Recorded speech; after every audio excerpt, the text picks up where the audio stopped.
کچھ غلطیاں ہم کرنا نہیں چاہتے پر ہم سے ہو جاتی ہیں، کچھ دل ہم توڑنا نہیں چاہتے پر وہ ٹوٹ جاتے ہیں، ہماری مجبوری ہوتی ہے ٹوٹ جاتے ہیں۔ رات کو اس کی بارگاہ میں ہاتھ باندھ کے کشکول طلب دراز کر کے خوب استغفار پڑھنا چاہیے کہ مالک بندے ہیں نا، کیا کریں، نفس کا ساتھ ہے، دنیا کا ساتھ ہے، خواہشات نفسانیہ، مالک معاف کر دے۔ درد سے توبہ، رسم نہ ہو، کہانی نہ ہو، لفظ نہ ہو، جملے نہ ہو، اور جناب ایسے لوگوں کے بیچ بڑے ہاتھ باندھ کے اور بڑا کوئی ضرورت نہیں، آپ اکیلے اپنی چارپائی پہ بستر کے اندر منہ دے کے بھی درد سے کہیں گے نا معاف کر دے تو وہ تو مہربانی بڑا ہے۔ بندہ کوئی ناراض ہو جائے تو ہمیں کو نہیں نیند آتی، اس کے گھر چلے جاتے ہیں۔ ہم اپنے سارے رشتوں کو، تعلقات کو مینٹین کر کے رکھنے کے عادی ہیں، ہمیں پتہ ہے کہ وہاں میں نہیں جا سکا تو بیٹا بھیجتا ہوں، فلاں شادی پہ میں نہیں جا سکا تو بھتیجا بھیجتا ہوں، بھائی بھیجتا ہوں، ہر تعلق کا ہم نے خیال رکھا کوئی روٹھ نہ جائے۔ لیکن کمال ہے نا، یہ نہیں سوچا کہ اگر رب روٹھ گیا تو جب وہ روٹھ جائے نا تو سارے رشتے بھی بندے کے پاس موجود ہوں تو کوئی کرامت نہیں ہوتا، پھر کروڑوں روپیہ جیب میں ہوں تو ڈاکٹروں کی دوائیاں اثر نہیں کرتی۔ وہ روٹھ جائے تو پھر انسان اس طرح سے پھسلتا ہے کہ بڑے بڑے اس کے پاس دروازے ہوتے ہیں پر کسی جگہ اس کا ہاتھ نہیں لگتا۔ خدا را خیال کریں، دنیا روٹتی ہے تو روٹ جائے، رب رسول ناراض نہ ہونے پائے، اس کا خیال کریں۔ حضور فرماتے ہیں وہ مسکراتا ہے، اسے خوشی ہوتی ہے جب کوئی اس کا بندہ اس کی طرف رجوع کرتا ہے۔ آپ دیکھیں نا، سارے ڈاکٹروں نے کہہ دیا کہ اس کے تو گردے، معدہ، جگر ہر چیز ختم ہے، گھر لے جاؤ، خدمت کرو، ہر طرف پریشانی ہے۔ وہ بندہ بھی سمجھ گیا ہے کہ آخری وقت آ گیا، کل جاؤں پرسوں جاؤں، تیاری ہو گئی، سب لوگ آ گئے، باہر والے بھی آ گئے، یہ ماحول ایک عجیب رنگ اختیار کر گیا۔ اچانک ایک ڈاکٹر نے آ کے کہا نہیں غلطی لگ گئی تھی۔ مجھے بتائیے انداز کیا ہوتا ہے؟ بغیر دوائی کے بندہ اٹھ کے کھڑا نہیں ہو جاتا، او میں تو بچ گیا ہوں۔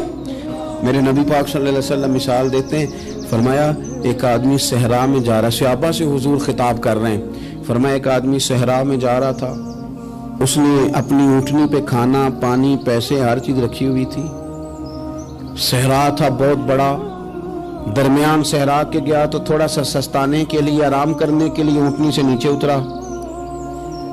اب اس نے اونٹنی کی لگام، اونٹنی کی نکیل اپنے سرہانے کے نیچے رکھی، ہاتھ کے ساتھ پکڑی اور سو گیا۔